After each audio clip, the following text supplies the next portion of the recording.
आपण बैठका घेतल्या, यात प्रामुख्याने आरोग्याचा प्रश्न असेल किंवा लाईटचा प्रश्न असेल, अशा संदर्भात काय सूचना नेमके प्रशासनाला? गणेश चतुर्थीचा उत्सव हा आमच्या कोकणासाठी सर्वात मोठा सण असतो.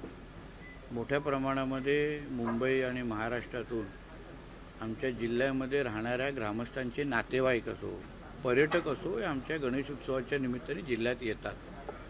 आणि साहजिकच त्याच्यामुळे आत्ताची जी यंत्रणा आहे, रस्ते, वीज, एस टी, विविध गोष्टीवर ताण पडतो. कारण का आत्ता जे 5 लोक रस्ता वापरणारे आहेत, उद्या 15 लोक वापरतात. कारण ते बाहेरून येणारे लोक आपल्या गावात जे येतात नातेवाईक, ते त्यांच्या हिशोबाने जिल्हाभर त्यांच्या कार्यक्रमानंतर फिरतात.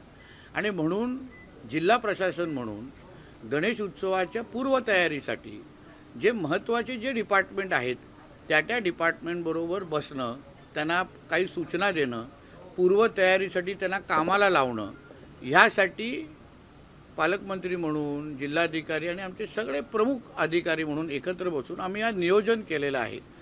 आठवड्याभरामध्ये आठवड्यानंतर आम्ही परत भेटणार आहोत.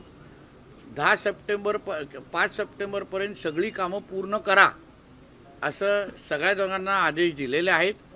आम्ही ह्याचा पुढचा 2 बैठका घेतल्यानंतर मी स्वतः जिल्ह्याच्या काही भागामध्ये मी रस्ता पाहणीसाठी, विविध गोष्टीच्या पाहणीसाठी अधिकाऱ्यांसोबत मी स्वतः फिरणार आहे. आणि म्हणून गणेश चतुर्थीच्या वेळी आमच्या स्थानिक लोकांना आणि जिल्ह्याच्या लोकांना काही विघ्न येऊ नये, ह्या दृष्टिकोनातून आजच्या बैठका आम्ही घेतलेल्या आहे. सर, गेली अनेक वर्ष हळवल फाटकाचा प्रश्न आहे, मागणी होत होती. आज आपल्या माध्यमातून कोणी चालू केली गाडी? आपण सर बैठक घेतलेली आहे, काय निर्णय? सन्मान्य राणे साहेबांनी वर्षानुवर्ष हळवळ फाट्याच्या संदर्भात साहेब पाठपुरावा करत आलेले आहेत. त्यांनी त्यांच्याच सांगण्यावरून, त्यांच्याच आग्रहाखातीर आज नेमकं तिथली अडचण काय आहे, नेमकं तिथे काय आम्ही उपाययोजना करू शकतो, त्या दृष्टिकोनातून आज आम्ही बैठक घेतलेली आहे. त्याच्यामध्ये सार्वजनिक बांधकाम असो, तिकडचे स्थानिक ग्रामस्थ असो, या संदर्भात आम्ही भावना समजून घेतल्या. आता लवकरच त्याच्यावर तोडगा काढून हळवळ फाट्याचा विषय, जसं अन्य वर्षानुवर्ष असलेले प्रश्न आम्ही सोडवत चाललेलो आहे, तसंच हा पण गुंतागुंतीचा जो विषय आहे त्यालाही सोडवण्याच्या दिशेने आमची वाटचाल सुरू झालेली आहे. मुंबईतील मोठी मैदाने वाचवण्यासाठी रविवारी आदित्य ठाकरे तिरंगा रॅली काढतात.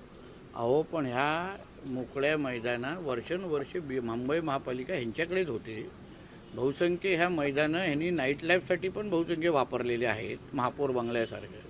आणि म्हणून पहिल्या मोर्चा त्यांनी मातोश्रीवर काढावा आणि मग अन्य भागामध्ये मोर्चा काढण्याची हिंमत करावी. आणि म्हणून माझं मत असं आहे की हे जे स्वतःच केलेल्या पापावर त्यांनी मोर्चा अगर काढत असतील तर सर्वात पहिला मोठा मोर्चा तुमच्या मातोश्रीवर काढा. या तुम्ही केलेल्या चुका आहेत ते सुधारण्याचं काम आता भारतीय जनता पक्ष, शिवसेना म्हणून आम्ही मुंबई महापालिकेच्या माध्यमातून करतोय. राज्यातील अर्बन कोऑपरेटिव्ह बँकांचं अस्तित्व अमित शहानी नष्ट केलं असं संजय राऊत यांनी आरोप. आता संजय राजाराम राऊत आणि सहकार क्षेत्राचा काय संबंध आहे हा मला आत्तापर्यंत माहीत नाही, कधी कळलेला नाही आहे. म्हणून आदरणीय अमित शहा साहेब हे वर्षानुवर्ष सहकार क्षेत्रामध्ये काम करत आहेत, त्यांनी नेतृत्व करत आहेत. त्यांनी विविध उपयोजना, ऐतिहासिक निर्णय गुजरातच्या DCC बँकमध्ये घेतलेले आहेत. आत्ताही ह्या देशाचे सहकार मंत्री म्हणून त्यांनी ज्या पद्धतीने क्रांतिकारक निर्णय ते घेत आहेत ते संजय राजाराम राऊतच्या बौद्धिक क्षमतेपेक्षा मोठे आहेत किंवा पलीकडचे आहेत. म्हणून त्यांना अर्बन सहकारी बँक, जिल्हा सहकारी बँक हा संजय राजाराम राऊतच्या कुवतीपेक्षा जास्त मोठा विषय आहे. म्हणून माहीत नसलेल्या विषयामध्ये त्यांनी पडू नये. निधी वाटपामध्ये मित्रपक्ष दुजाभाव करतात असा शिवसेनेचे आमदार नरेंद्र बोंडेकर यांनी आरोप केला. तो कदाचित त्यांच्या जिल्हापुरता विषय असेल. मला विश्वास आहे की भारतीय जनता पक्ष, शिवसेना सगळे एकत्र मिळून त्याच्यावरही तोडगा काढतील. भाजपचा नेमका संबंध काय आणि भाजपचे संबंध कोणते क्रांतिकारक होते? प्रत्येक देशभक्ताचा संबंध हा वंदे मातरमशी आहे. जो ह्या देशावर प्रेम करतो, तिरंगाला आपला ध्वज मानतो, तो प्रत्येकाच्या मुखातून पूर्ण वंदे मातरम निघतं. म्हणून आदित्य ठाकरे सारख्या राजकीय धर्मांतर झालेल्या व्यक्तीने आम लोकांना वंदे मातरमचं महत्त्व समजू नये. त्याला पहिला अगर त्याच्या बुडामध्ये अगर खरंच हिंमत असेल तर त्यांनी काँग्रेसला जाऊन सांगावं की वंदे मातरम हे पूर्ण म्हणा, पहिल्या 2 ओळी म्हणू नका. एवढी हिंमत आहे का आदित्य ठाकरेला त्यांना सांगण्याची? लात मारून परत मुंबईकडे दिशेने पाठवतील. म्हणून आम्हाला देशभक्तीचे सर्टिफिकेट मागण्यापेक्षा पहिलं तुमच्या राहुल गांधीकडे देशभक्तीची सर्टिफिकेट मागा, मग आम्हाला बोला.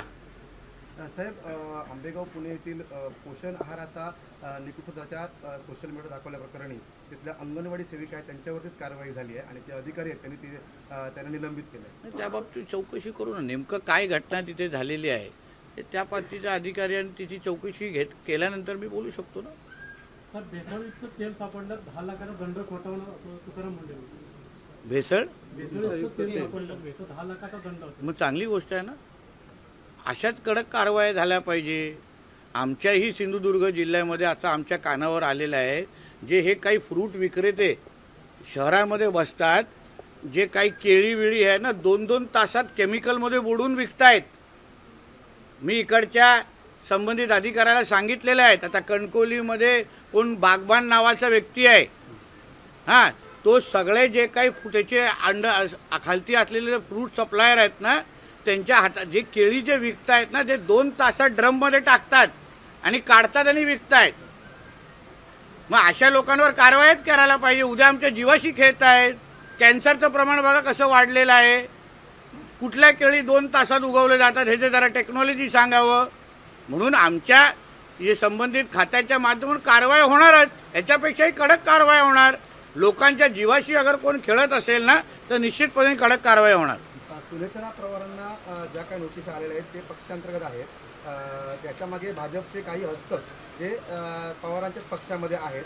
मात्र महाराष्ट्रामध्ये महिला सुरक्षित नसेल तर 2,000 रुपये देऊन काय फायदा, हे सरकार घोषणाबाद सरकार असं नाना पटोले म्हणतात. पण हे नाना पटोलेंनी म्हणावं असं काय त्यांच्या पक्ष आणि त्यांनी जे काही महाविकास आघाडीच्या काळात त्यांनी जे काही माता भगिनींबरोबर जे काही व्यवहार केले याबद्दल पण कधीतरी मग नाना पटोले साहेबांना हिशोब द्यायला लागेल. आणि म्हणून दुसऱ्यांच्या पक्षातल्या महिला पदाधिकारी आणि नेत्यांबद्दल बोलण्यापेक्षा तुमच्या काँग्रेस पक्षामध्ये महिलांना किती महत्त्व आहे याबद्दल थोडं वेगळं पुस्तक आम्हालाही लिहायला लागेल. मग तुला झालं सर, आप लगातार बंदरगाह विकसित करने पर जोर दे रहे हैं. आप कल भी आपने जायजा लिया. क्या जलमार्ग यातायात के लिए आप नया आयाम ला रहे हैं? देखिए, ऐसा है कि जल वाहतूक जल मार्ग ये हमारे आदरणीय देवेंद्र फडणवीस जी का बहुत एम्बिशियस प्रोजेक्ट है और उसके लिए मुंबई हो MMR रीजन हो कोकण को अलग अलग तरीके से ये वाटर ट्रांसपोर्ट से जोड़ने का काम हमारा पोर्ट डिपार्टमेंट कर रहा है. उसके लिए ही मैं अलग अलग जो टर्मिनल स्टेशंस है उसका मैं जांच कर रहा हूँ, उसका जायज़ा ले रहा हूँ. जल्द ही हमारे महाराष्ट्र को जोड़ने का काम वाटर ट्रांसपोर्ट के माध्यम से हम लोग करेंगे. Thank you.